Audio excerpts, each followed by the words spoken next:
it will only deepen the suffering of Palestinian civilians in Gaza. This is not a path to resolution, it is a path to more bloodshed. President, just this week, the Security Council heard harrowing testimony from Eli David, the brother of Eviatar David, who's been cruelly taken by Hamas on 7 October. He's been held hostage in appalling and inhuman conditions for over 21 months. The Security Council has in its 4 resolutions since 7 October called for the unconditional and immediate release of the hostages. I repeat that call today. We are clear that Hamas must disarm and can play no future part in the governance of Gaza, where the Palestinian Authority must have a central role. But, as many family members of the hostages have warned, this decision by the Israeli government will do nothing to secure the return of the hostages. Instead, it risks further endangering their lives. This escalation will only exacerbate an already catastrophic humanitarian crisis, uprooting 1 million more people and forcing them into dangerously overcrowded, unsanitary, and undersupplied areas. In Gaza, children and babies are suffering from starvation. Hundreds of civilians have been killed trying to access basic food supplies. This inhumanity cannot be justified. The partial aid access Israel granted in late July has proven woefully inadequate. We have a clear message for Israel. Urgently and permanently lift all restrictions on aid delivery. Yesterday, the UK announced a further $11.4 million for OCHA's Occupied Palestinian Territories Humanitarian Fund. It is vital that the UN and established humanitarian partners can operate safely and at scale, in line with the principles of humanity, impartiality, neutrality, and independence. And Israel must not bar humanitarian NGOs from their essential work through unreasonable and arbitrary registration requirements. All land routes must be opened for essential supplies, including food, baby formula, medicine, shelter, fuel, and clean water. President, a diplomatic solution is possible, but both parties must step away from the path of destruction. We urge the parties to engage in good faith negotiations and to show political will to secure a ceasefire deal and commit to a path to peace. The recent conference on the two-state solution was a powerful demonstration of the international resolve to achieve a brighter future for the region. The UK will continue working with our partners on a long-term plan to secure peace in the region as part of a two-state solution. This is the only way to guarantee Israelis and Palestinians can live side by side in peace, security, and dignity. I thank you. Agradezco a la delegación del Reino Unido su declaración. Doy ahora la palabra a la delegación de Dinamarca. Thank you, Mr. President. I wish to thank ASG and Director Rajasingham for their briefings. Denmark joined France, Greece, Slovenia, and the UK in calling for this urgent meeting. For months, the world has watched in despair as conditions in Gaza have grown more catastrophic by the day. Heartbreaking images and videos of suffering, destruction, and death live-streamed on a daily basis. Instead of heeding our call to immediately end the war in Gaza, Israel has chosen to further escalate its offensive. We condemn the Israeli government's decision to expand the military operation in Gaza. We urge Israel to reverse its decision, which will not secure the release of the hostages nor help end the conflict. It will only cause further bloodshed and deepen the suffering of civilians. We categorically reject any forced displacement. The ICJ's advisory opinion on this matter must be fully respected. Any unilateral attempts to alter the demography or status of the Gaza Strip are unacceptable and constitute a clear violation of international law. Mr. President, civilians in Gaza are starving and face severe limitation in accessing humanitarian aid which Israel is obligated to ensure the population receives. According to OCHA, 1 in 3 people in Gaza has not eaten for days, and over 1,300 of them have been killed while seeking food, most of them young men and boys desperately seeking to feed their families. Today, the entire Strip faces famine-like conditions. This is unconscionable. We deplore the killings of starving civilians trying to get food. The alarming frequency and scale of these incidents are simply unacceptable. We reiterate our call for transparent investigations into these incidents. As we have said many times before, Israel must immediately change course. All restrictions on the delivery of humanitarian aid must be lifted. Civilians, including humanitarian and UN personnel, as well as civilian infrastructure, must be protected in accordance with international law. We must return to the UN-led humanitarian aid system at once. Humanitarian aid must cease to be politicized and used as a political bargaining chip in Gaza. Denmark firmly condemns the heinous terrorist attacks on 7 October 2023 perpetrated by Hamas. There can be no justification for this attack, nor for the continued maltreatment of the remaining hostages. However, Israel's response must be exercised in compliance with international law and with full respect for international humanitarian law. The fight against terrorism cannot come at the expense of the rules that safeguard humanity. To conclude, Mr. President, the violence in Gaza must end. To the parties, we demand a return to a ceasefire, the delivery of humanitarian aid with no restrictions, and the immediate and unconditional release of all the remaining hostages. Denmark will never go back on those principles and will continue to reiterate these demands. We will not tire in our support to the two-state solution, and we will not tire in our commitment to peace in the Middle East. We urge the warring parties to stop burying peace in the rubbles. Thank you.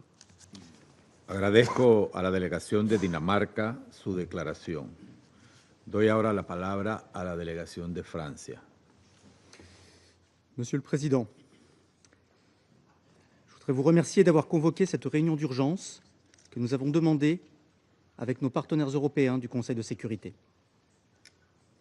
Je remercie également le sous-secrétaire général, M. Miroslav Jenča, ainsi que M. Ramesh Rajasingham du BCAH pour leurs interventions aujourd'hui. Face à la gravité des dernières annonces faites par Israël, il nous fallait tirer la sonnette d'alarme. Comme nous l'avons indiqué le 8 août dernier, la France condamne, dans les termes les plus forts, le plan du gouvernement israélien d'étendre ses opérations militaires pour prendre le contrôle de la ville de Gaza en vue de contrôler militairement l'ensemble de la bande de Gaza. La France appelle le gouvernement israélien à revenir sur cette décision. Elle rappelle sa ferme opposition à tout projet d'occupation, d'annexion et de colonisation de la bande de Gaza et de déplacement forcé de sa population.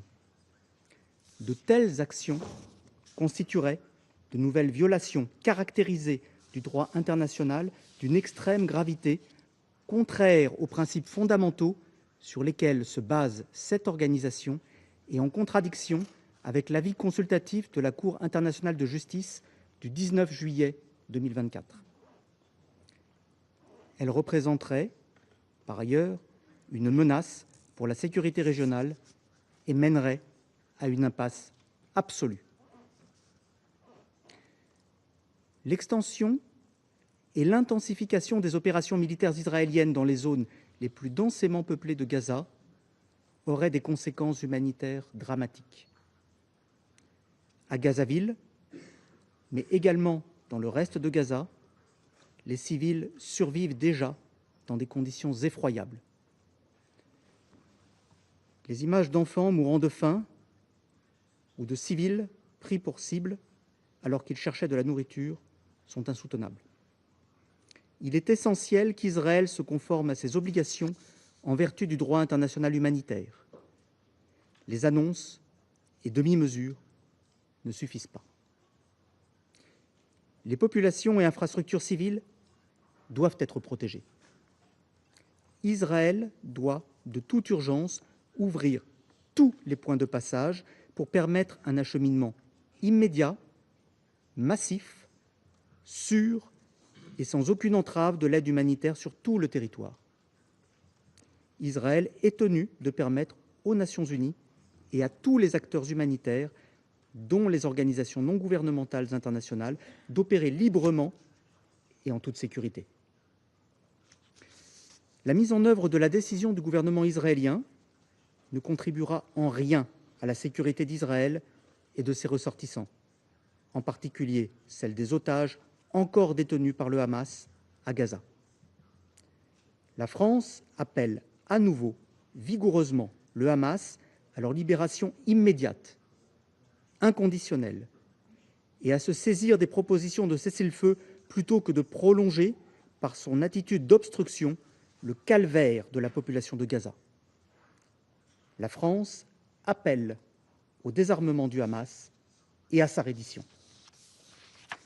Monsieur le Président, l'avenir de la bande de Gaza doit s'inscrire dans le cadre d'un futur État palestinien dirigé par l'autorité palestinienne.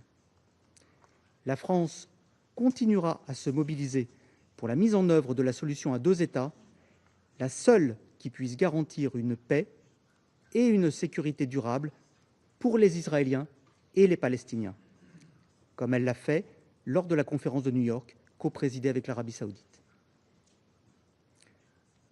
Nous appelons tous les États à s'inscrire dans cette dynamique collective en endossant la déclaration de New York, qui propose des mesures concrètes pour préserver la solution des deux États et œuvrer à la stabilisation de la bande de Gaza. Elle propose également le déploiement d'une mission internationale temporaire de stabilisation afin d'assurer la sécurité des Israéliens et des Palestiniens. Monsieur le Président, après 22 mois de souffrance, le calvaire enduré par la population de Gaza et par les otages doit cesser immédiatement. C'est pourquoi nous appelons le gouvernement d'Israël à revenir sur sa décision de prendre le contrôle militaire de la bande de Gaza. La France réitère son appel à un cessez-le-feu immédiat et permanent, à la libération des otages et à l'acheminement massif et sans entrave de l'aide humanitaire. Je vous remercie. Agradezco a la delegación de Francia su declaración. Doy la palabra a la delegación de Grecia. Thank you, Mr. President, and thank you for convening this urgent meeting upon the request of the European members of this Council. I also wish to thank Assistant Secretary General Mr. Miroslav Jenca and OCHA Director Mr. Ramesh Rajasingham for their briefings. Only days ago, the international community gathered in New York with a clear yet urgent message. The war in Gaza must end, the two-state solution must be realized, Palestinians, Israelis, and all peoples of the region deserve a fair chance at peace. Yet, recent developments seem to have pushed this proposal further out of reach. We condemn Israel's decision to further expand its military operations in Gaza, and we urge Israel to reconsider it. Such actions would endanger the lives of all civilians in Gaza, deepen the humanitarian suffering, and exacerbate the anguish over the fate of the remaining hostages. They would also worsen the already dire humanitarian situation in Gaza and risk further loss of life and large-scale displacement of Palestinians.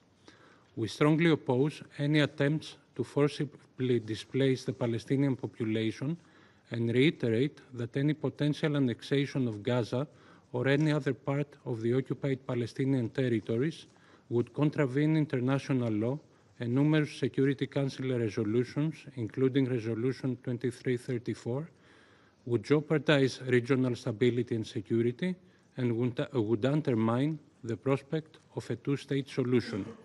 Mr. President, the humanitarian crisis in Gaza is severe and worsening. Hospitals are overstretched, starvation and malnutrition, especially among children, are worsening, access to clean water remains limited, and civilians risk their lives daily in search of food. We cannot turn a blind eye to this tragedy, nor remain silent while hostages continue to suffer at the hands of Hamas. We call once again for the immediate, unimpeded, and large-scale delivery of humanitarian aid to Gaza. The blockade must be lifted, civilians and humanitarian workers must be protected in accordance with international humanitarian law, and the work of the aid agencies should be facilitated. Greece has taken concrete steps to alleviate suffering in Gaza. Just yesterday, in close cooperation with the European Union and other partners of the region, we conducted an airdrop of food supplies over Gaza. We also stressed the need to fully implement the humanitarian steps agreed upon between Israel and the European Union to improve the situation in Gaza. The expertise of the United Nations systems, particularly UNRWA, is pivotal. In addition, OCHA, as we have just heard again today, has repeatedly expressed its readiness to initiate a UN-coordinated humanitarian plan in the event of a ceasefire or pause in hostilities. We reaffirm our unwavering support for the agency in this regard. Mr. President, Greece's position remains principled and consistent. We have repeatedly condemned the atrocities of October 7. Hamas rule in Gaza must end. All hostages must be released immediately and unconditionally. At the same time, the humanitarian crisis in Gaza must be addressed without delay, and we remain steadfast in our support for the international call to implement the two-state solution. Mr. President, violence in all its forms is never the answer. Dialogue and diplomacy are the only viable path to lasting peace.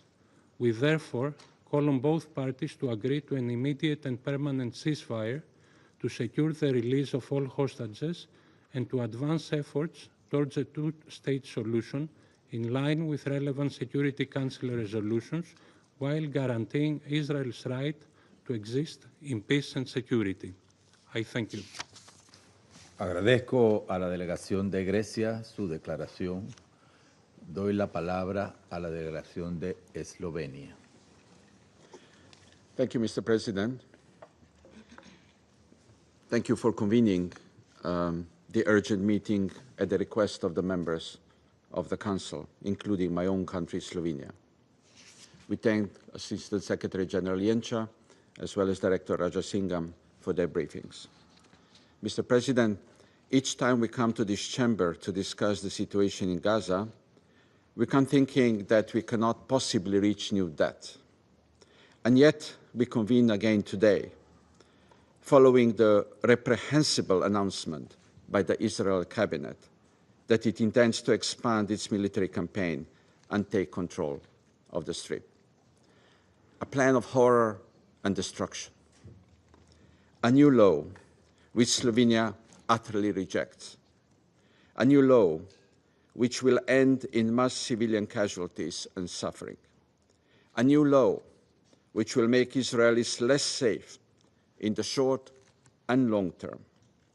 A new law, in spite of continuous appeals from the international community and from the numerous voices from Israel to end the war. Colleagues, Israel's decision directly contradicts the July 2024 advisory opinion of the International Court of Justice, which declared that Israel must end its unlawful presence in the occupied Palestinian territory. It shows contempt towards the two-state solution, which was resoundingly reinforced by almost the entire international community at a conference held just 2 weeks ago. and which remains the official position of this Council, codified through its resolutions. Slovenia expresses its firm condemnation of this plan, and we call for its immediate reversal. Mr. President, Gaza's death toll is simply staggering. Israel has pursued a deliberate policy of starvation, of manufacturing a famine to pursue political and military gains, in a clear and blatant violation of international humanitarian law. The aerial photos which have emerged of Gaza in recent days show nothing but total destruction, a piece of land reduced to dust. And now we are faced with the prospect of further military escalation, of more violence, of an operation which will undoubtedly wreak havoc on civilians in Gaza and the hostages alike. Obvious questions arise. What will happen to those surviving Palestinians once Israel launches its takeover, particularly the 1 million people living in Gaza City, whose lives already hang in the balance, exhausted by attacks and denied aid? We will not be able to claim that we didn't know. We know that civilians are destined to suffer further mass casualties. We know that they will be displaced once more, chased from corner to tiny camps, or even beyond. What will become of the hostages? Just 4 days ago, we heard the heartbreaking testimony of Eli David, brother of Eviatar David, who is still held hostage by Hamas in Gaza. He told us in clear terms that we cannot wait any longer. Who, if not this Council, can stop the killing? Every minute counts for Eviatar. Every minute counts for countless civilians caught in the fire in Gaza. We cannot simply accept a forever war and the continued destruction and traumatization of generations of Palestinians and Israelis. Ambassador Mansour on Tuesday used the words, "We chose peace." The Palestinian Authority has made commitments to comprehensive reforms necessary to govern Gaza and the West Bank. Does the Israeli leadership have the moral clarity to abandon military adventurism and choose peace? Does Hamas have the courage to choose peace, disarm, and to release the hostages immediately and without condition in full dignity? Colleagues, all civilians in Gaza, Israelis and Palestinians, are hostages. Our responsibility to move to protect them against upcoming military onslaught weighs heavy on our shoulders, including as an elected member of this Council. The impunity felt by the occupying power needs to be stopped. We listen and we hear a global cry for the war to stop, for hostages to be freed, for aid to flow in. We need to take action. That's why this Council was created, and that's why the Charter provided the Council with many tools to maintain peace and security. We stand ready to do whatever it takes to stop the killing and suffering. Thank you. Agradezco a la delegación de Eslovenia su declaración. Doy ahora la palabra a la delegación de Argelia. Mr. President, at the outset, I thank you for the prompt scheduling of this meeting, a meeting requested by almost all members of this Council, a meeting born of urgency. We extend our appreciation to ASG Yanka and to Mr. Rajasingham for their sobering briefings on the catastrophic reality in Gaza. Yes, Gaza is facing hell. It is in the hands of an occupying power that threats the international peace and security. Algeria condemns in the strongest terms the decision of the Israeli cabinet to displace the entire population of Gaza City and northern Gaza, and to impose full military control of the Gaza Strip, as if Gaza was not already under occupation, as if Gaza was not already under inhuman siege. These are war crimes, and those who draw their maps in blood must not walk in the shadow of impunity. Justice must call them by name. There must be accountability. Mr. President, after 22 months of forced displacement, 22 months of starvation, 22 months of ethnic cleansing, such an operation would not merely ruin Gaza. It will just annihilate what remains of it. As if killing more than 62,000 people were not enough. As if killing more than 18,000 children for God's sake, were not enough. As if killing more than 12,000 women were not enough.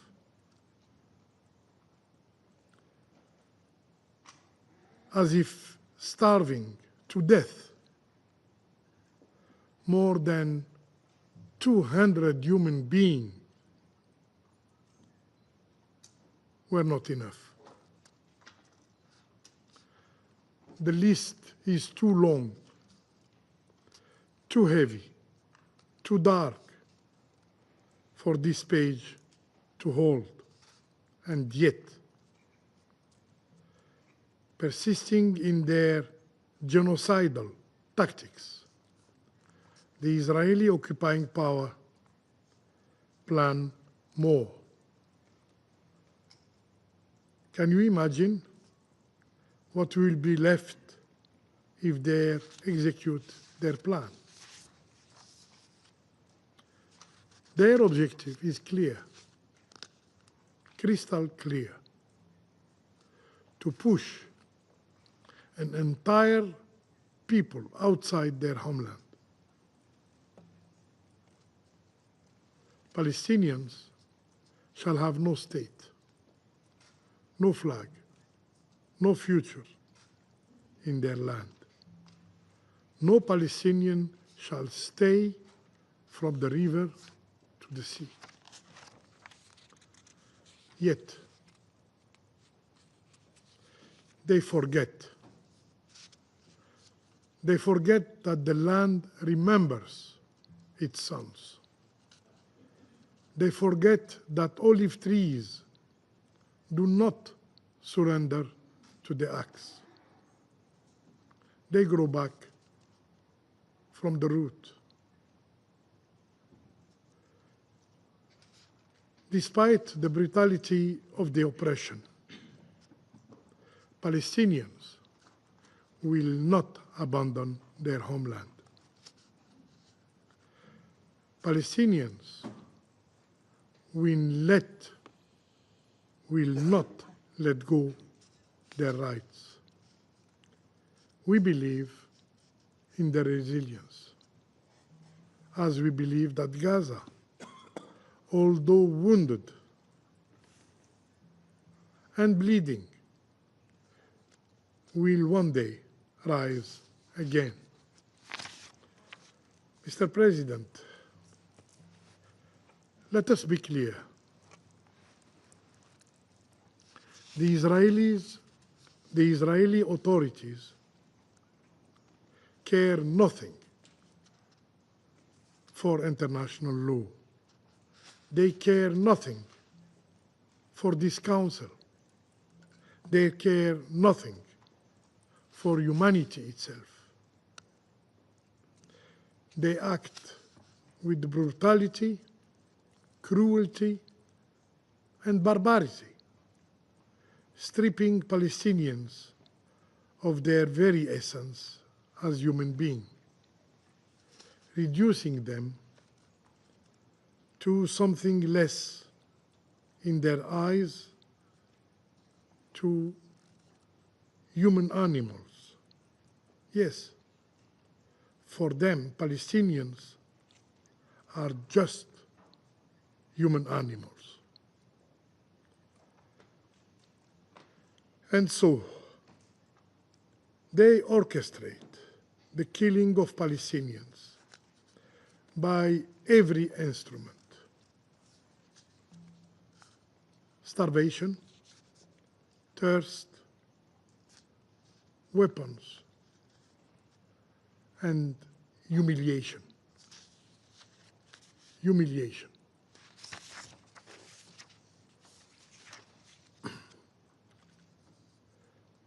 Mr. President,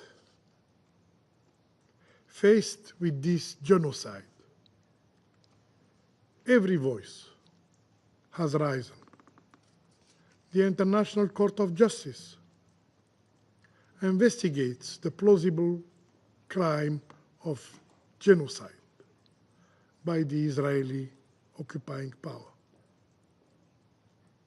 The International Criminal Court pursues those who sign their names in the records of war crimes. The General Assembly condemns repeatedly the occupation and demands its end. The United Nations Human Rights Council counts the wounds and denounces its violation. And yet, in this chamber,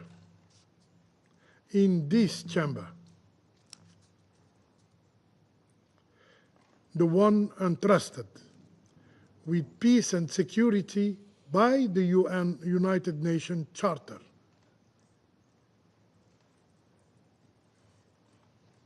sits. The Council sits silent.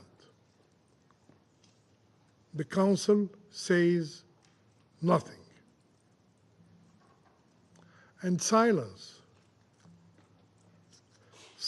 is not neutral. Silence kills. Mr. President, the Security Council must rise to defend the child clutching the last crumb of bread. Rise to shield the mother searching for her sons under rubble.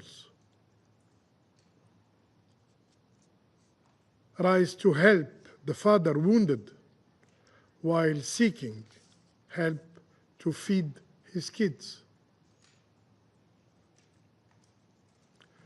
Rise to break the silence,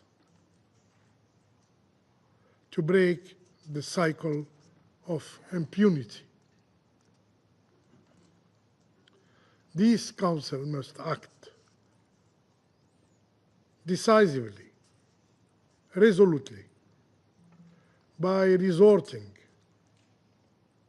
to its utmost tools to act under Chapter 7 of the Charter. The hour has come to impose sanctions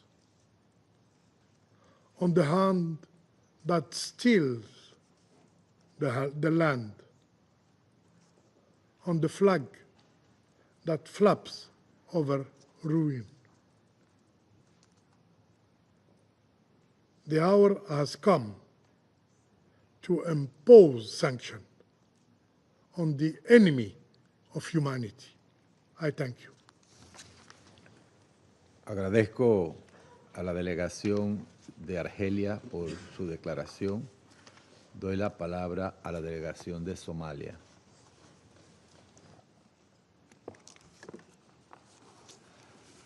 Mr. President, I thank you for the swift convening of this emergency meeting today.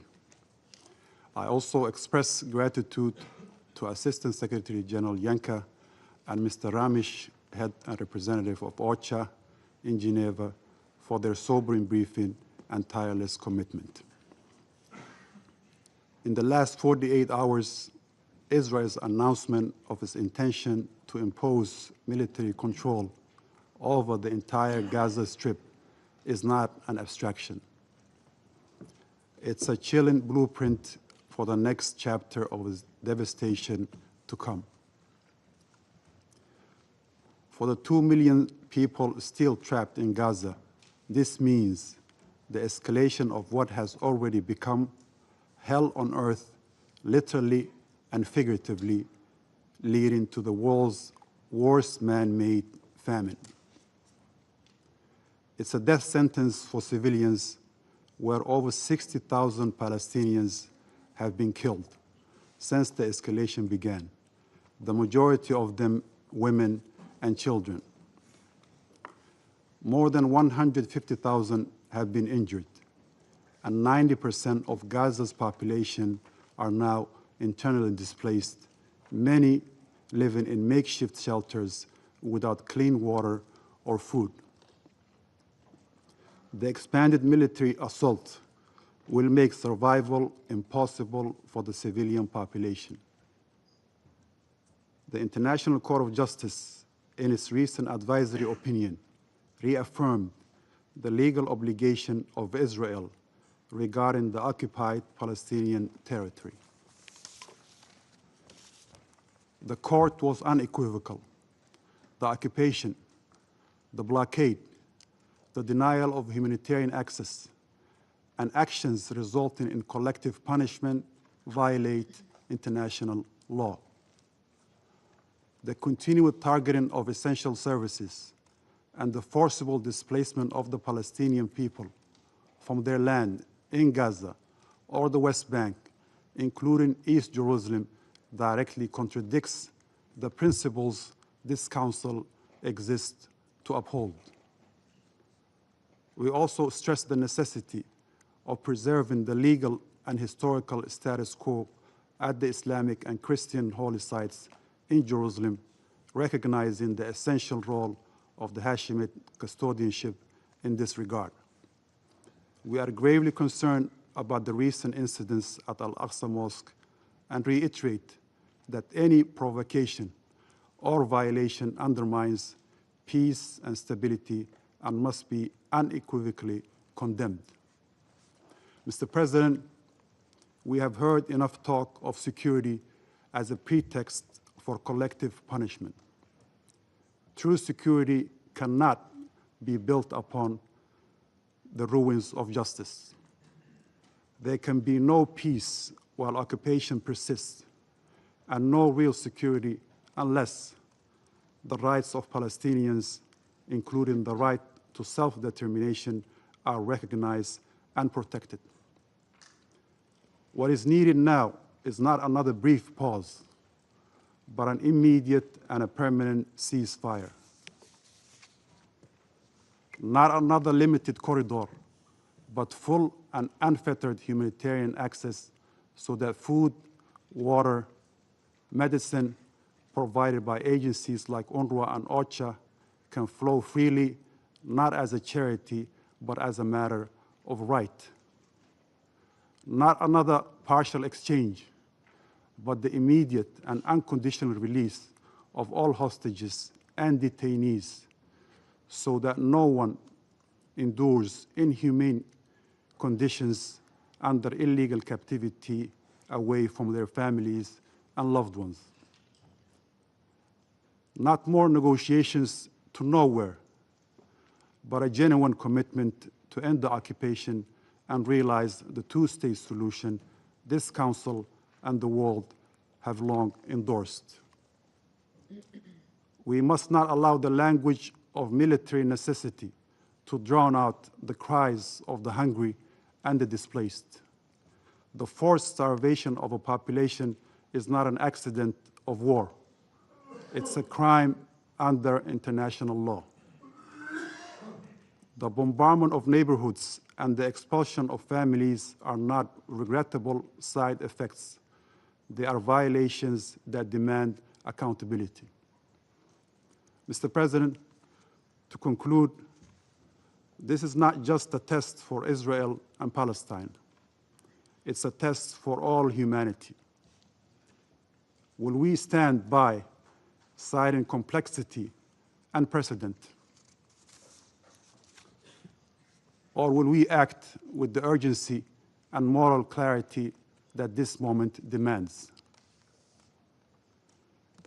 In these darkest moments, it's worth remembering what brought the United Nations into existence in the first place. Our charter opens with a solemn pledge, and I quote, "to save succeeding generations from the scourge of war," end of quote. A promise born from the ashes of World War II, when the world vowed never again. Yet, 8 decades later, we are confronted once more with the images and the realities of children buried beneath rubble, starvation used as a weapon, families uprooted, and entire communities erased. If we cannot act now to uphold this promise in Gaza, we must ask ourselves, what then is the purpose of this Council? What, in truth, remains of our solemn oath to future generations? Let the response not be graveyard silence.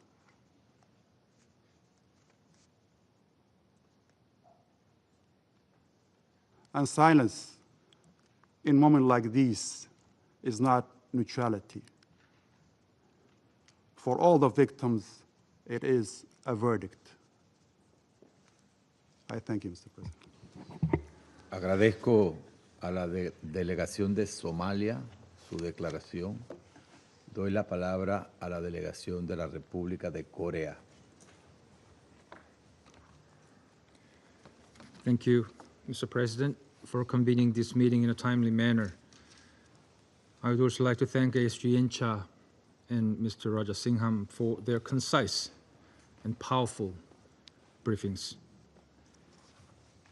The Republic of Korea is gravely concerned by the Israeli Security Cabinet's recent approval to expand the war in Gaza and occupy Gaza City, as this plan entails significant and multifaceted risks. We urge Israel to retract this plan. In this context, I would like to address each risk in turn. First, the plan, if implemented, will devastate an already catastrophic humanitarian crisis in Gaza. Daily images of starving Palestinian children and aerial scenes of Gaza's near total destruction demands our attentions to focus on alleviating the dire humanitarian needs. However, the proposed military escalation will only deepen the extended suffering of an exhausted, sick, and hungry population. Not deliver the humanitarian relief they so clearly need, and that the international community is urgently calling for. The proposed plan's primary target, Gaza City, is one of the few remaining areas where a large civilian population has sought tenuous refuge. And a renewed full-scale operation against it will inevitably cause another round of forced displacement and killings.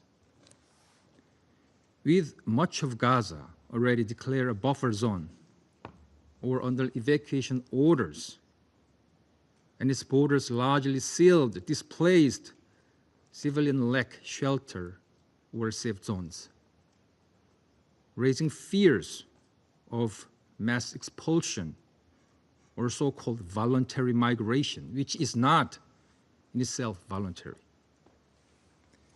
Second, this plan entails a grave risk to the lives of the hostages.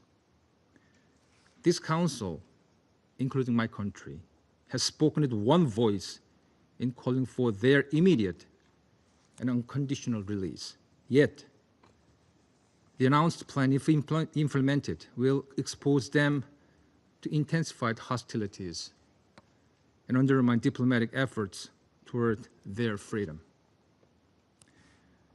While Israel claims that it will push for the release of the hostages through decisive military victory, such an outcome could make it more difficult to bring the hostages home, a concern voiced by their families. Hamas' explicit warning that any further military expansion could risk the hostage, which the Republic of Korea resolutely condemns, adds further weight to this concern. Meanwhile, we remind Hamas that the release of all hostages is imperative to prevent any further deterioration to the situation. Hamas' continued holding of hostages, despite the ongoing despair of innocent civilians in Gaza, is unjustifiable. Under any excuse, nothing but a contemptible act. Third, Israel should not undermine the prospect of a two-state solution and regional stability. The Republic of Korea has continuously reiterated our full support for the two-state solution, along with the vast majority of the international community, in line with relevant UNSC resolution, including Resolution 2334, as the only viable path forward to bring peace, security, prosperity, and dignity to all people in the region. Yet Israel's plan encompasses so many elements incoherent to the resolution, which can result in seizing full control of Gaza while rejecting the Palestinian Authority. These actions are exactly the opposite of what the resolution aimed for: peaceful and sustainable coexistence of Israel and Palestinians. Israel must therefore not only retract the plan, but also cease any annexation efforts, including its West Bank settlement activities, which are clearly illegal under international law. In closing, Mr. President, let me make a final remark. As a representative from a long divided, once war-torn nation, the Republic of Korea understands, perhaps more than most, the tragic consequences of protracted conflict, as well as the urgency of multilateral assistance and humanitarian aid. Our history powerfully teaches us that military force alone cannot guarantee permanent peace and security. It can only defer the recurrence of conflict. This is why, despite the persistence of challenging circumstances, we remain committed resolving differences through dialogue and cooperation rather than through force. We therefore call once again on all relevant parties to sincerely engage with ongoing mediation efforts of the international community aimed at securing ceasefire, releasing the hostages, and mobilizing and ensuring unhindered and dignified aid to Gaza at scale. Only through a genuine dialogue, sustained commitment, and mutual compromise can we hope to construct the robust foundation for a just and durable peace for all. I thank you, Mr. President. Agradezco a la República de Corea su declaración. Doy la palabra a Sierra Leona. Thank you, Mr. President. Thank you for convening this emergency meeting at the request and with support of almost all of the members of the Security Council.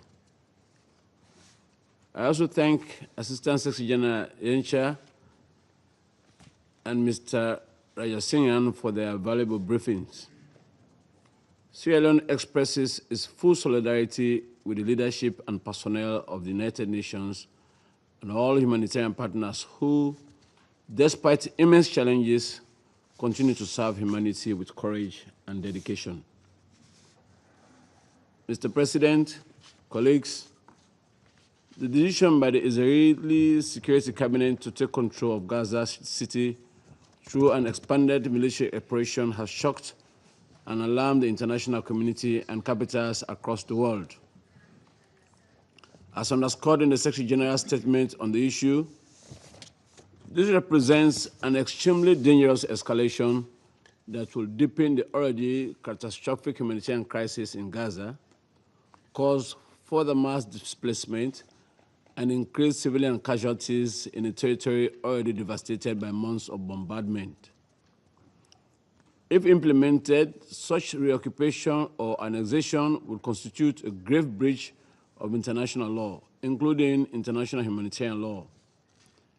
It reflects collective punishment of the Palestinian population through indiscriminate and systemic attacks on civilians and obstruction of urgently needed humanitarian assistance, both prohibited under the Geneva Conventions. This course of action is in direct contravention of International Court of Justice's 2024 advisory opinion on the legal consequences of Israel's policies and practices in the occupied Palestinian territory, including East Jerusalem, and is contrary to binding Security Council resolutions, including 242 of 1967 and 2334 of 2016. These instruments reaffirm the inadmissibility of acquiring territory by force, the illegality of settlement activity, and the imperative of ending the occupation that began in 1967. As the Secretary General has further warned, there will be no sustainable solution to this situation, to this conflict, without an end to this unlawful occupation and achievement of a viable two-state solution. Gaza is and must remain an integral part of a Palestinian state. End of quote. The scale of the humanitarian crisis is unprecedented. Over 61,000 civilians killed, 152,000 wounded, and the entire population on the brink of famine, according to the latest IPC alert. Humanitarian workers themselves are going without daily meals as access is blocked. Inaction by this Council and member states with influence will only lead to further destruction, loss of life, and the erosion of human dignity. Mr. President, the plight of the remaining hostages is a matter of serious concern, and Sierra Leone reiterates its call for their immediate and unconditional release. However, the situation cannot be used to justify violations of international law. Measures of collective punishment or the unlawful annexation of territory. International law requires that civilians be protected at all times, without exception.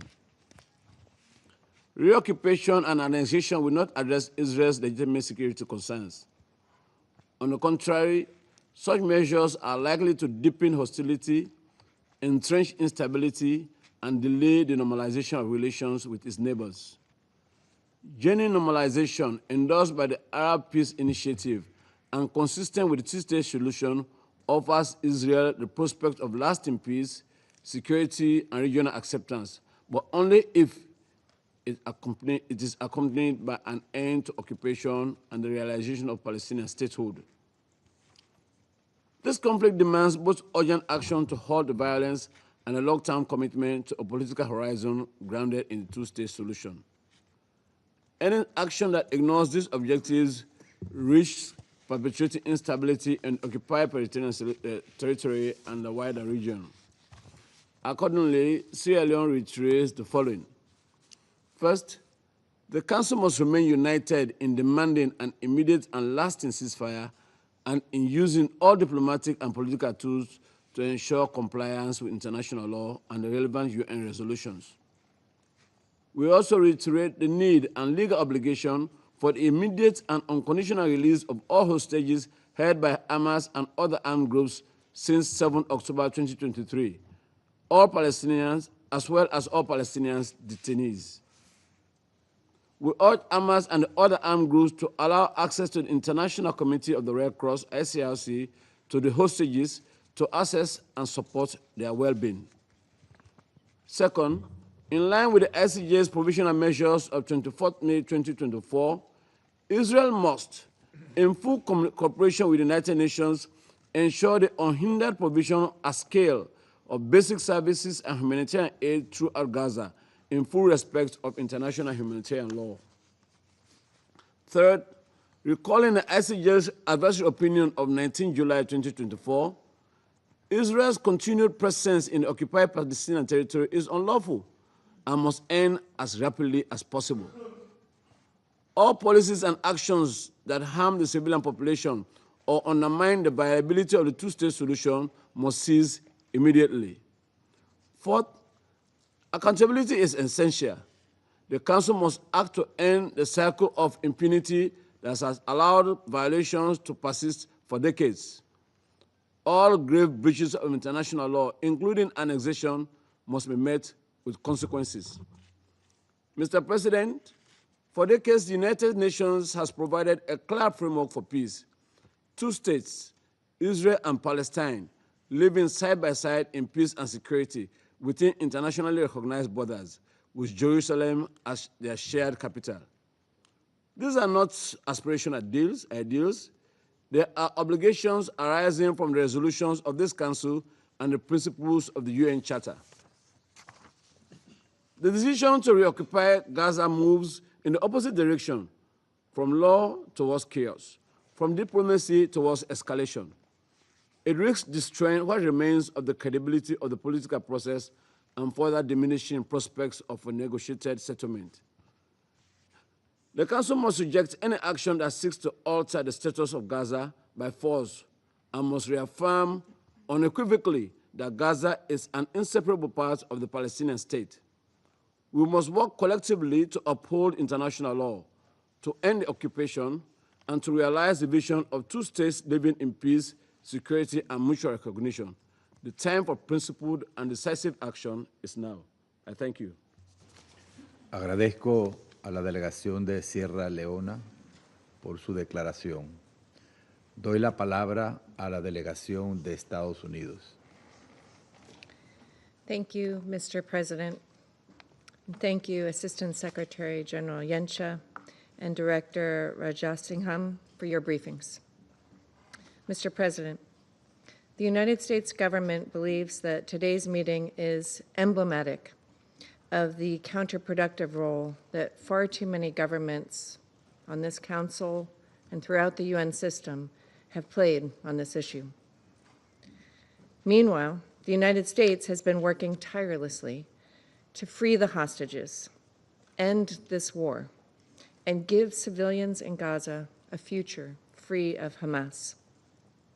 To do so, we need to place responsibility where it lies, with Hamas, and hold it and other Gaza terrorist organizations fully accountable. Today's meeting, like so many other recent actions, undermines those efforts. Israel has accepted 3 ceasefire proposals. Hamas consistently rejected them. It is not negotiating in good faith. We know this because we are in the room. The simple truth is that this war could end today if Hamas let the hostages and all of Gaza go free. Remarkably, instead of pressuring Hamas, members of this body have encouraged and rewarded its intransigence, actively prolonging the war by spreading lies about Israel, the Gaza Humanitarian Foundation, and the United States, and by handing propaganda victories to terrorists.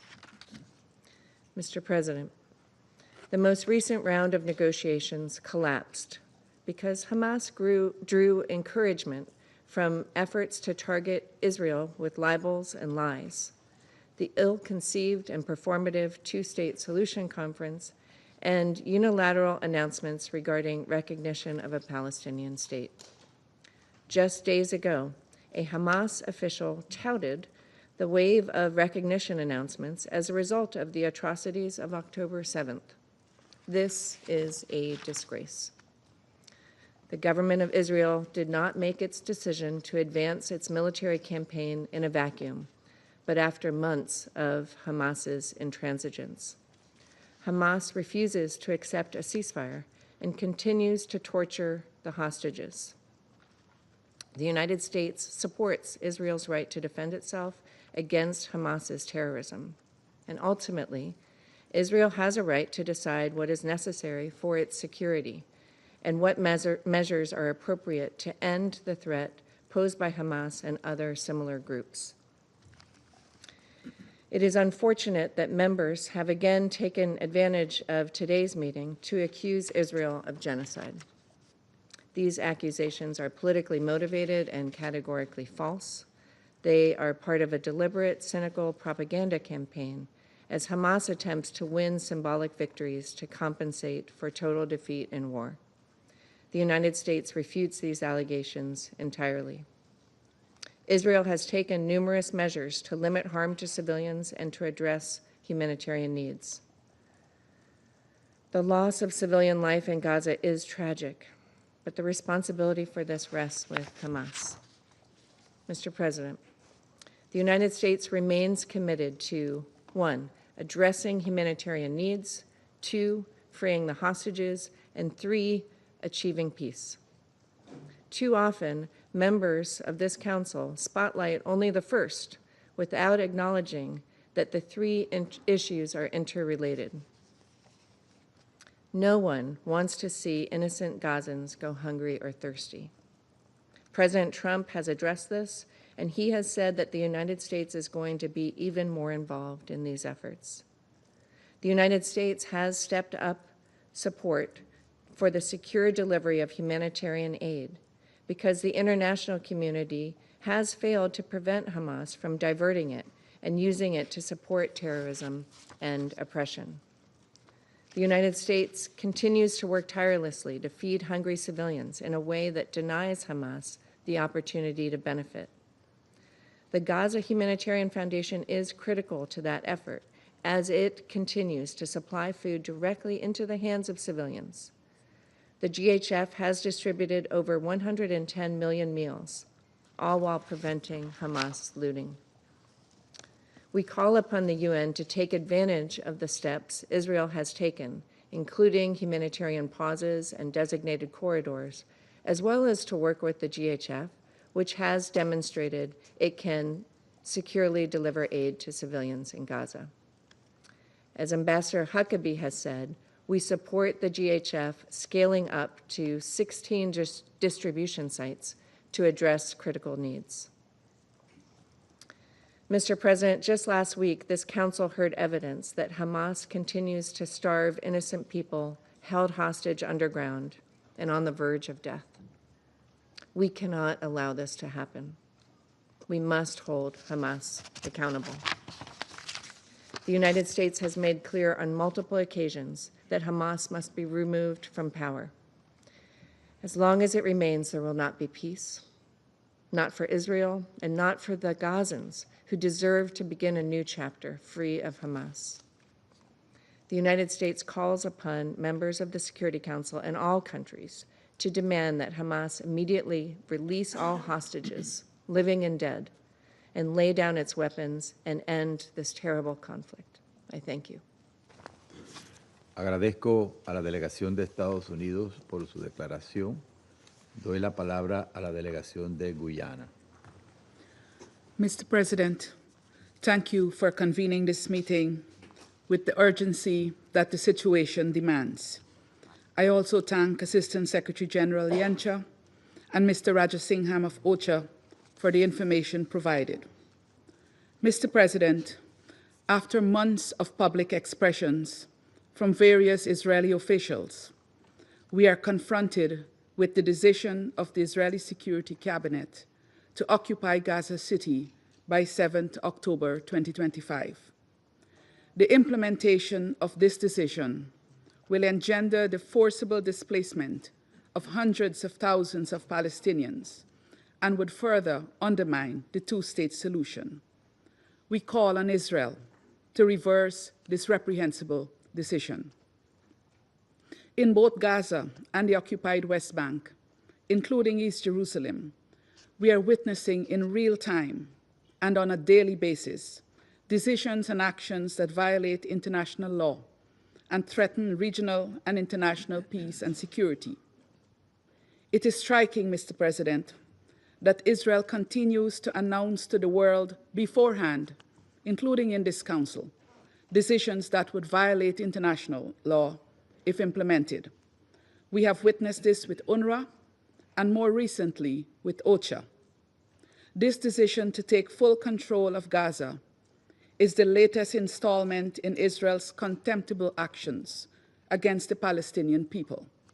It comes on top of numerous infractions committed over the decades since the decision was made for the Israeli state to be established in the land of Palestine in 1947.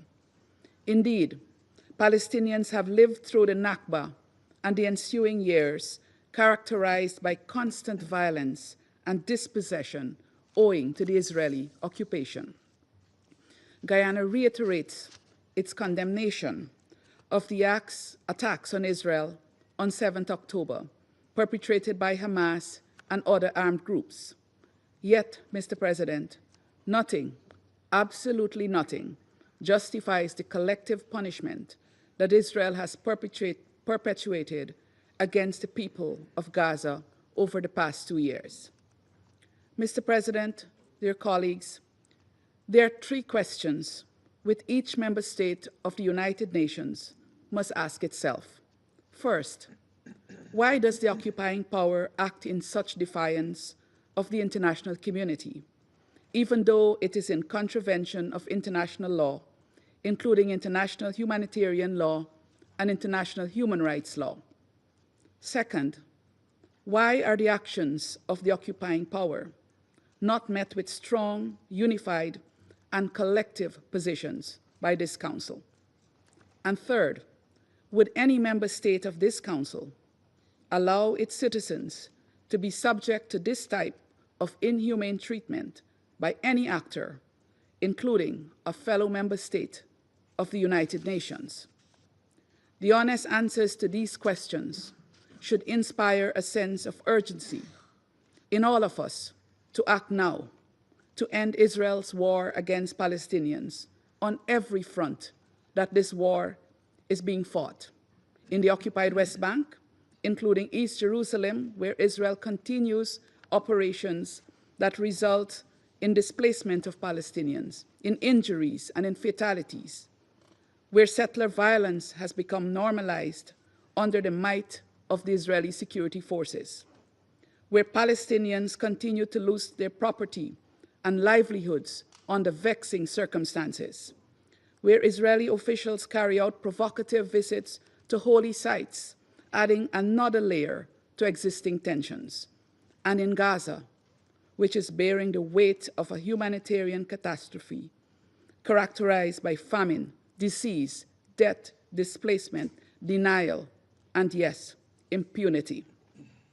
We, the Security Council, must respond to the fact that over 61,000 Palestinians have been killed in Gaza since October 7, and this number increases every single day. In an unfortunate move, Israel has now announced its intention to intensify its military operations in Gaza. With the scale of destruction that has taken place already in Gaza, there are hardly any buildings left to target. Therefore, let us be clear about the objective of intensifying military operations in the Strip and what it would mean for Palestinians who have, to this point, managed to defy the odds and remain alive, humiliated and persecuted as they are. We must also consider what intensified military operations would mean for United Nations personnel and humanitarians who continue to operate in Gaza. Their operations would be further curtailed, since the already precarious security situation would be exacerbated, and the risks to their personal safety and security would also increase. Let us also consider what intensified military operations could mean for the hostages still being held by Hamas and other Palestinian armed groups. Just this week, we discussed the atrocious situation to which these individuals have been subjected, and we all demanded their immediate and unconditional release. In that context, my delegation had stressed that the persons being held hostage should not be used as bargaining chips to extract concessions. Their continued captivity is a grave violation of international law, which must not continue to be prolonged. We therefore reiterate our call for the release of all individuals held captive by Hamas and other armed groups in Gaza. Mr. President, the Council must act in the face of all that is taking place in Gaza, and now in response to Israel's annexation plans. The International Court of Justice was clear in its pronouncements regarding the illegality of any annexation of Palestinian territory by Israel. We must intensify our efforts to ensure Israel completely evacuates the Palestinian territory and withdraws to the pre-1967 lines in accordance with the relevant UN resolutions and the advisory opinion of the ICJ. Guyana also urges that this Council act collectively to achieve an immediate, unconditional, and permanent ceasefire in Gaza, and to end the violence against the civilians in the occupied West Bank, including East Jerusalem. We must also take action to enable conditions for a drastic improvement in the humanitarian situation in Gaza. We have taken note that Israel's military plans involve providing humanitarian aid to civilians outside combat zones. Unfortunately, the operations of the Gaza Humanitarian Foundation have already provided us with enough information on what the provision of aid by the GHF looks like: inadequate, dangerous, and limited in reach. The Council must demand facility for the United Nations and its humanitarian partners to have full humanitarian access to all civilians in need in Gaza, so that there can be a flood of assistance into the area in a rapid, safe, and unhindered manner.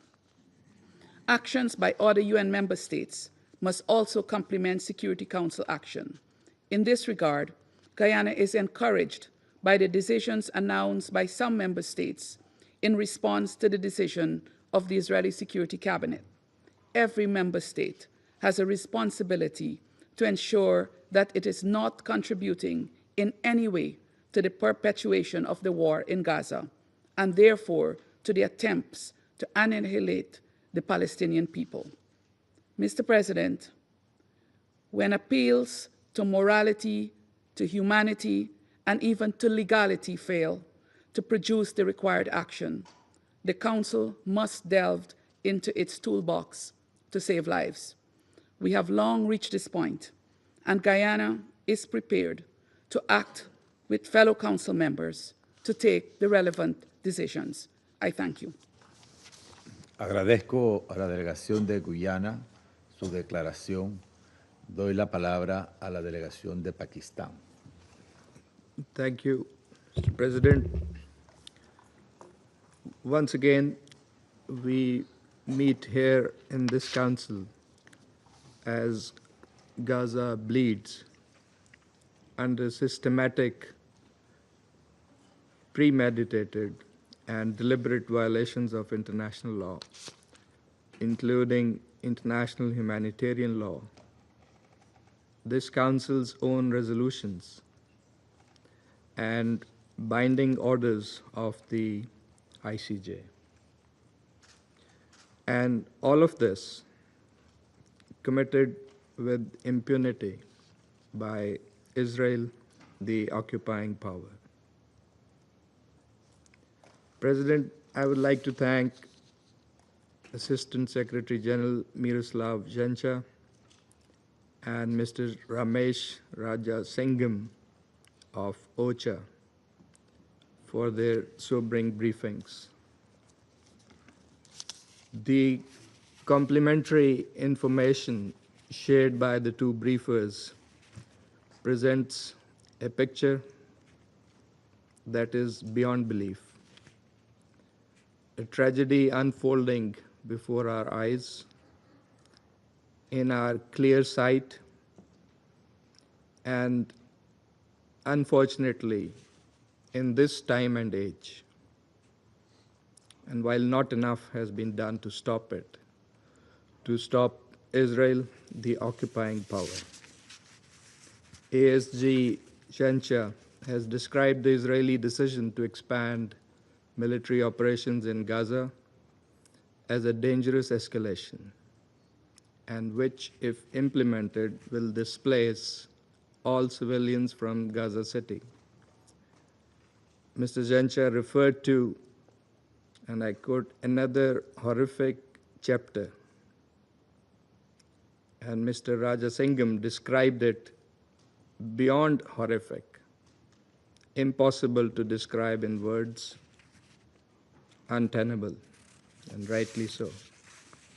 And his call to respond to our collective conscience, to uphold international law, are most pertinent.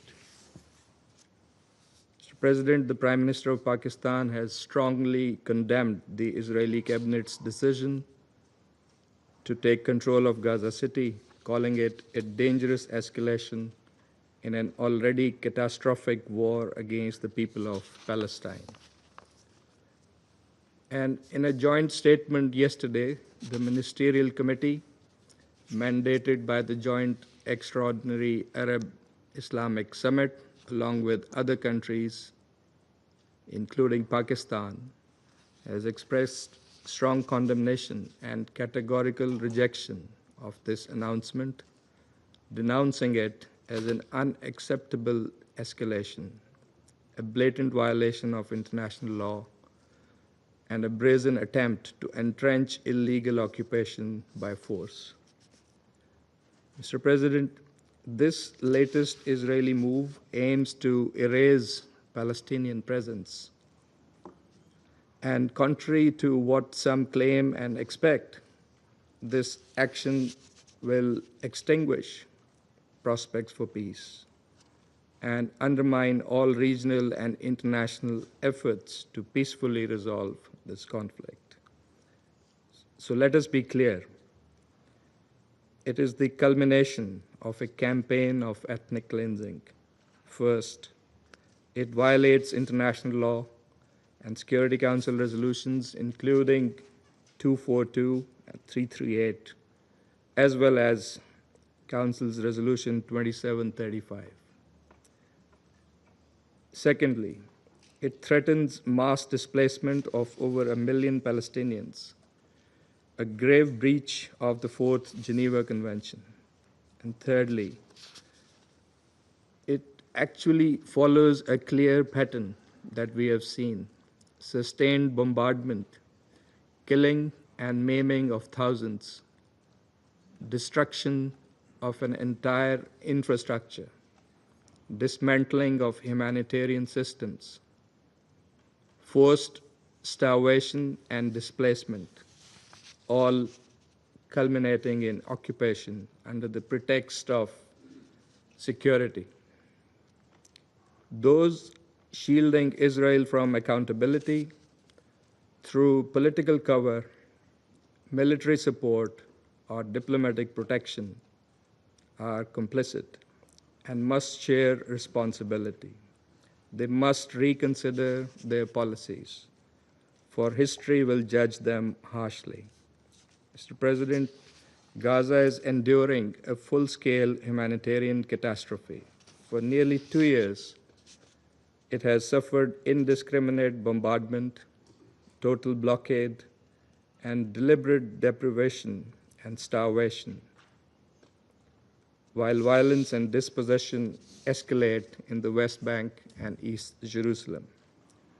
The so-called humanitarian system is a cruel illusion. Famine is rampant, civilians are being shot trying to collect food. And as the distinguished representative of Slovenia rightly questioned, can there be a new law? Other colleagues have rightly expressed concern about the long term. But what will be there to salvage in the long term? Pakistan believes the action is needed now. Under the circumstances, this Council must urgently demand Israel, under Chapter 7 of the Charter, to refrain from its stated plan of occupying Gaza City. The Council should also call for an immediate, unconditional, and permanent ceasefire, release of hostages, and exchange of Palestinian prisoners, a complete halt to displacement and aggression, unhindered large-scale humanitarian access, and protection of the legal and historical status quo at Jerusalem's holy sites. Mr. President, the Security Council must be ready to impose a cost on Israel if it defies the demand of the Council and indeed the will of the international community. The Council must enact enforcement measures, including the deployment of an international protection force to save the besieged population. As our Prime Minister has affirmed, the root cause of this ongoing tragedy is Israel's prolonged, illegal occupation of Palestinian territory. As long as this occupation endures, peace will remain elusive. Mr. President, any attempt to sever Gaza from the rest of the occupied Palestinian territory is a direct attack on the very foundation of the two-state vision. Gaza is and will remain an inseparable part of the state of Palestine. And we are convinced that justice is unstoppable, that the resilience of the Palestinian people and the universal call for their rights will ultimately overcome oppression. And let me also categorically state that decisions for governance and their future are for the Palestinians and Palestinians alone to make. No one else can decide for them. Pakistan reaffirms full support for the Palestinian people's legitimate rights, including right to self-determination and the establishment of an independent, viable, and contiguous state of Palestine based on pre-1967 borders with Al-Quds al-Sharif as its capital. The recent high-level conference on Palestine was timely. It must now be followed by coordinated international action to realize long overdue peace and justice in the region. Mr. President, this Council must go beyond statements. It must act to end aggression, to protect civilians, restore justice, and ensure accountability. The credibility of this body and the prospects of peace in the Middle East are at stake. I thank you. Agradezco a la delegación de Pakistán su declaración. Doy la palabra a la delegación de China.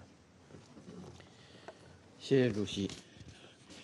中方支持英国、丹麦、法国、希腊和斯洛文尼亚倡议召开此次会议。感谢严恰助理秘书长和拉贾辛汉姆先生的通报。加沙冲突延宕22个月，已经造成6.1万多名加沙民众死亡和前所未有的人道灾难。国际社会反复呼吁加沙停火止战，但令人担忧的是，局势正持续向更加危险的方向发展。面对当前紧迫局势，国际社会，包括安理会，必须在更大的灾难发生前采取一切必要的行动。我讲4点。第一，必须坚决反对占领加沙的企图。近日，以色列安全内阁批准接管加沙计划，中方对此表示严重关切，敦促以色列立即停止危险举动。加沙属于巴勒斯坦人民，是巴勒斯坦领土不可分割的一部分。任何改变加沙人口及领土结构的行为，都必须予以坚决抵制。第二，必须放弃武力至上的迷思。军事手段不是解决问题的出路，立即停火才是拯救生命、让人质获释的正确方式。持续升级对加沙的军事进攻，只会造成更多的杀戮和死亡。我们也注意到，立即实现停火，让人质早日回家，同样是广大以色列民众和人质家属的希望。以色列政府应当听取国际社会和国内民众的呼声，立即停止加剧紧张局势升级的行为，停止对加沙的军事行动。对当事方有重要影响力的国家，应秉持公正负责任的态度，采取切实行动，推动停火。第三，必须缓解加沙人道灾难。加沙已处于饥荒的边缘，近200人因饥饿而死亡。以色列持续发布强制撤离令，覆盖87%以上的加沙领土，导致190多万人反复流离失所。200万加沙民众的生命绝不能成为战争的牺牲品。人道物资武器化不可接受，集体惩罚加沙民众不可接受，袭击寻找物资的平民和人道工作者不可接受。以色列必须履行占领方的国际人道法义务，开放全部过境点，解除对物资准入的限制，保障人道物资大规模、迅速、安全地进入加沙，支持联合国以符合人道主义原则的方式开展救援。第四，必须重振两国方案的前景。落实两国方案是解决巴勒斯坦问题、实现巴以和平共处的唯一可行方案、唯一可行出路。上周举行了落实两国方案的高级别会议，发出了支持两国方案的强烈呼声。国际社会应当延续这一积极势头，加大努力，推进两国方案的政治进程，共同抵制任何破坏两国方案基础的单边行动。中方将继续同国际社会共同努力，推动平息加沙战火，缓解人道灾难，落实两国方案，最终实现巴勒斯坦问题的全面、公正和持久解决。谢谢主席。Agradezco a la delegación de China su declaración. Doy la palabra a la delegación de la Federación de Rusia. Господин председатель, разочарованы, что панамское председательство, проигнорировав просьбу большинства членов Совета Безопасности, включая Российскую Федерацию, созвать внеочередное заседание незамедлительно, приняло решение провести его лишь сегодня, несмотря на крайне опасное развитие событий на оккупированной палестинской территории, вследствие анонсированного израильским руководством решения по эскалации боевых действий в секторе Газа, предусматривающего его оккупацию. Благодарим помощника генерального секретаря ООН Мирослава Йенчу и главу отделения УКГВ в Женеве Рамиша Джессинхама за доклады. На днях мир узнал шокирующую новость о том, что военно-политический кабинет министров правительства Биньямина Нетаньяху принял решение ввести войска в Газу и поставить сектор под тотальный контроль израильских сил безопасности в целях, как выразился израильский кабинет, разгрома Хамас. Эти действия израильского руководства грубо нарушают международное право, демонстрируют его открытое пренебрежение как призывами международного сообщества, так и решениями Совета Безопасности ООН и наносят крайне серьезный удар по перспективам двугосударственного решения палестино-израильского конфликта. Решительно осуждаем намерение правительства Нетаньяху захватить Газу. Присоединяемся в данном контексте к прозвучавшим призывам к Западному Иерусалиму отказаться от подобных крайне опасных шагов, подрывающих и без того хрупкие перспективы мирного урегулирования ближневосточного конфликта. Настаиваем на неукоснительном соблюдении Израилем норм международного права и известной правовой базы БВУ, включая профильные резолюции Совета Безопасности и Генеральной Ассамблеи ООН. Напоминаем и о том, что израильские планы идут вразрез с консультативным заключением Международного суда ООН от 19 июля 2024 года, которое, среди прочего, однозначно предписывает Западному Иерусалиму незамедлительно положить конец оккупации палестинских земель. Кроме того, принятие такого плана, по сути, означает официальное и публичное признание Израилем задач по захвату и оккупации анклава. Как известно, после размежевания с Газой и вывода оттуда израильских поселений в 2005 году, в израильском руководстве утверждали об отсутствии состояния оккупации, что не соответствовало международно-правовым трактовкам с учетом сохранявшегося израильского контроля над периметром сектора, его воздушным пространством и морской акваторией. Получается, что Израиль все эти годы осуществлял и теперь наращивает в отношении Газы именно оккупационный режим со всеми вытекающими отсюда обязательствами по защите и обеспечению гражданского населения, которые носят обязательный характер и не должны зависеть от пожеланий оккупирующей страны, что предусмотрено нормами и принципами международного гуманитарного права, включая 4-ю Женевскую конвенцию.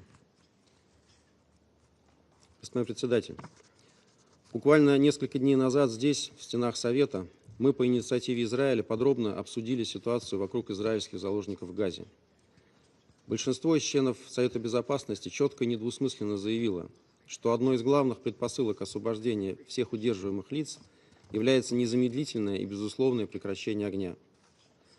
Именно благодаря приостановке кровопролития и активной дипломатии, а не безрассудной активизации боевых действий, за 1,5 года из анклава удалось вызволить свыше 140 человек. К сожалению, в Западном Иерусалиме в очередной раз не прислушались ни к призывам мирового большинства, ни к здравым голосам внутри Израиля, ни к родственникам самих заложников. Вместо переговорного процесса израильские власти предпочли взять курс на дальнейшую эскалацию насилия, поставив тем самым под угрозу безопасность и жизни израильских заложников, находящихся, как мы с вами видели, в и без того невыносимых условиях, усугубляющихся острым дефицитом продовольствия и воды в Газе. Получается, что находившийся среди нас 5 августа Минотдел Израиля, лицемерно проливавший в этом зале крокодиловые слезы по поводу судьбы израильских заложников, уже знал о том, что израильский кабинет скоро примет подобное решение, фактически перечеркивающее перспективы их возвращения живыми. Судя по всему, господину Саару было важно подготовить для него почву и продвинуть медиакартинку о якобы солидарности и сочувствии членов Совета Безопасности, чтобы затем продолжить убивать палестинцев. Подобная попытка манипулирования Совбезом во внутриизраильских целях просто не укладывается в голове. Как не укладывается и то, как может еврейский народ, столкнувшийся с Холокостом в годы Второй мировой войны, сегодня помещать палестинцев в гетто и добиваться их полного уничтожения. Как все-таки быстро забываются уроки истории.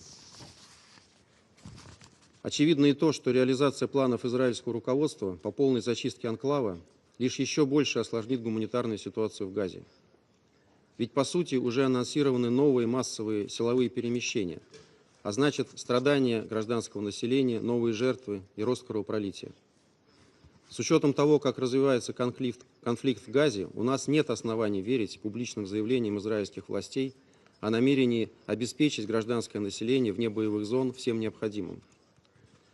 Те методы, которые Израиль использует для распределения продовольствия, известны.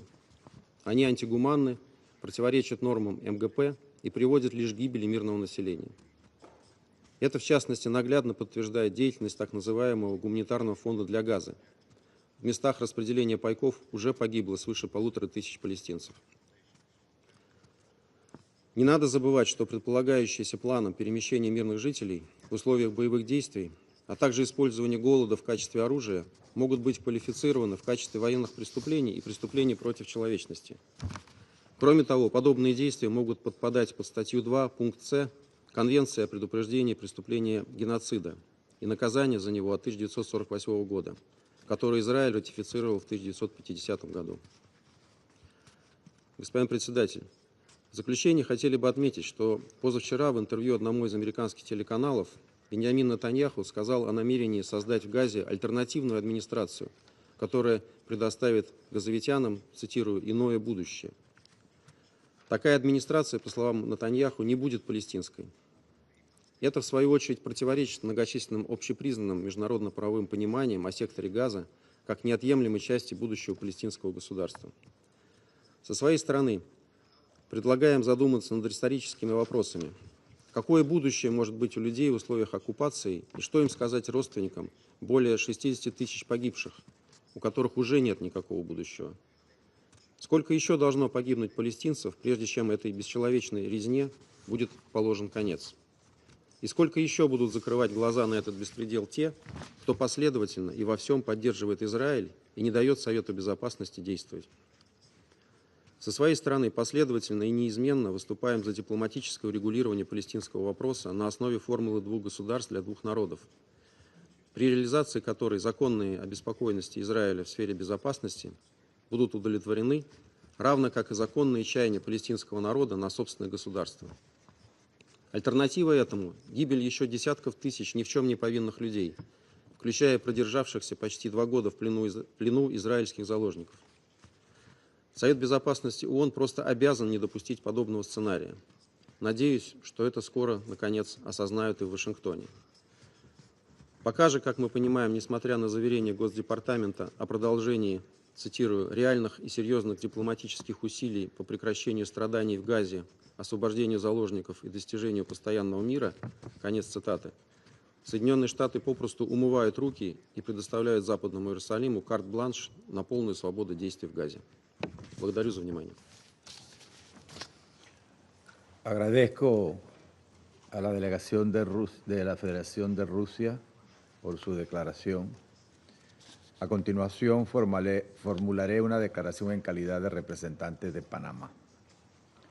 Excelencias, colegas, Panamá agradece al secretario general adjunto para Europa, Asia Central y las Américas, señor Miroslav Yencha, y al jefe y representante de OCHA en Ginebra, señor Ramesh Rajansingham, por sus valiosas representaciones, así como a las delegaciones que han solicitado esta sesión de emergencia ante los recientes acontecimientos que podrían agravar aún más la devastadora situación en la Franja de Gaza. Saludamos también la presencia de las delegaciones de Israel, Irak, Kuwait, Senegal y el Estado Observador de Palestina. Panamá ha sostenido y lo reitera hoy, que siempre es mejor elegir el camino de la moderación, donde nace y transcurre el diálogo, y de la dignidad humana como fundamento de convivencia sobre el que se debe construir la paz.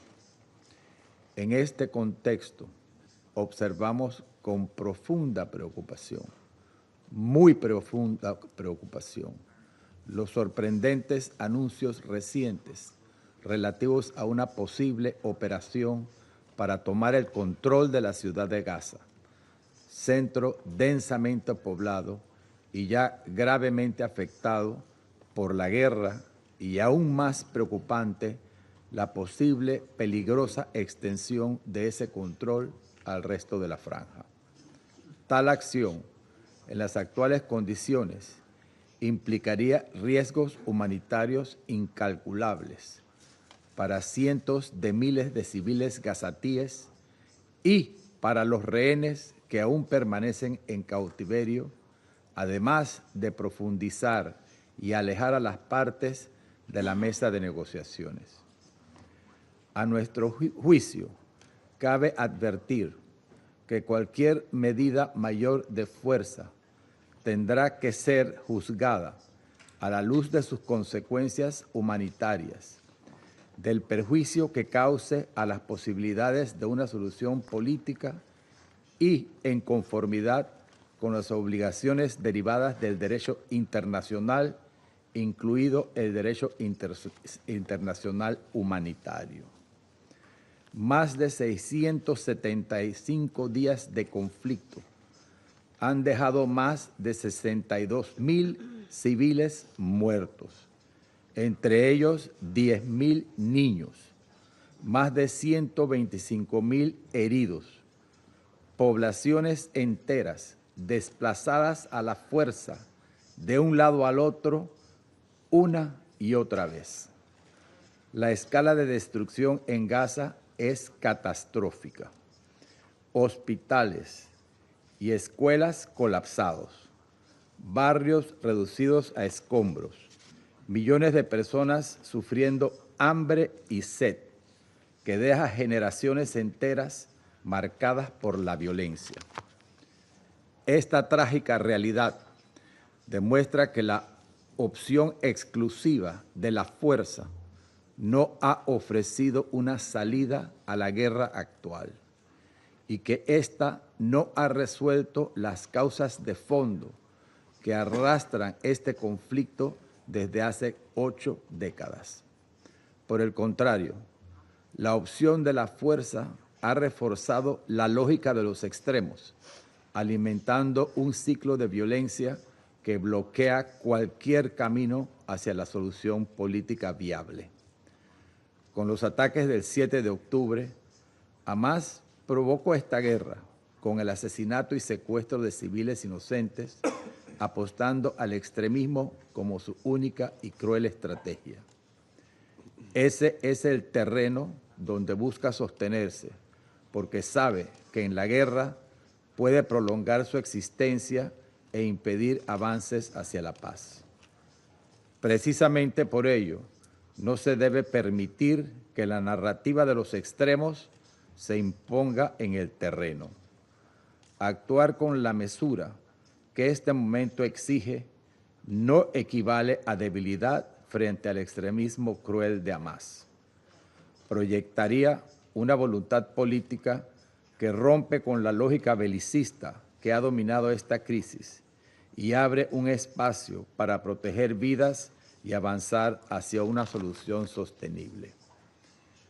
Pese al estancamiento prolongado de las negociaciones, consideramos que no hay otra vía distinta a la de la moderación y el diálogo, que ya ha demostrado resultados concretos, aunque lamentablemente temporales, pero en beneficio de los civiles.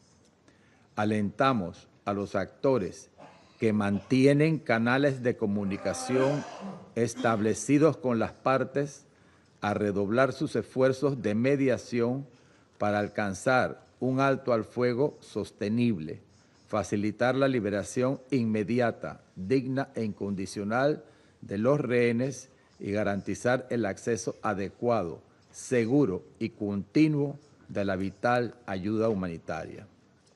La experiencia de los días en que estuvo vigente la tregua, aunque frágil, demostró que es posible detener el sufrimiento humano, permitir la entrega de asistencia vital sin restricciones y avanzar en la liberación de todos los poderes aún en poder de Hamas, cuyas acciones condenamos otra vez. Excelencias, la población civil en Gaza no necesita más fuego, necesita agua, medicinas, alimentos y protección.